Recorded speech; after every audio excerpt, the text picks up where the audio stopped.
दरम्यान एक मोठी बातमी, जयकुमार गोरे यांनी काँग्रेसच्या खासदार प्रणिती शिंदे यांना आव्हान दिलंय.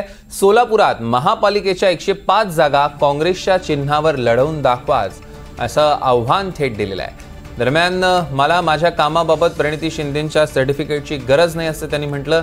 ज्यांचं आयुष्य टक्केवारीत गेलं त्यांनी आत्मपरीक्षण करावं असा टोला देखील गोरे यांनी प्रणिती शिंदेंना लगावलेला आहे.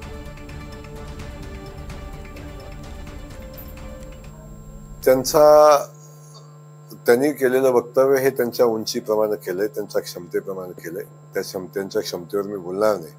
आत्मपरीक्षण करण्याची गरज आहे. आयुष्यभर ज्यांचं टक्केवारीत गेले त्यांना जयकुमार गोरे कसा काम करतो हे कदाचित ज्ञात नसावं.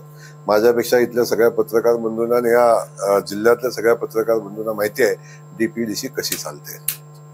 त्यामुळं मला त्यांच्या सर्टिफिकेटची आवश्यकता नाही. फक्त त्यांनी आत्मपरीक्षण केलं पाहिजे. आधे इधर आधे उधर पीछे कुछ नहीं है याचं कधीतरी आत्मपरीक्षण केलं पाहिजे.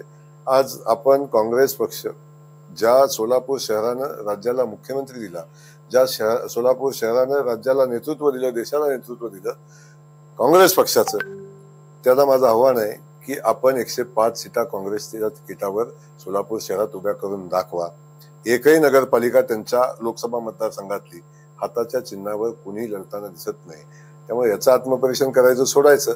वैफल्यग्रस्त झालेल्या लोकांनी आता कुठं तरी आरोप करायचा आणि आपण स्टंटबाजी करून प्रसिद्धीत राहायचं हा त्यांचा उद्योग आहे. गेल्या 15 वर्ष झाले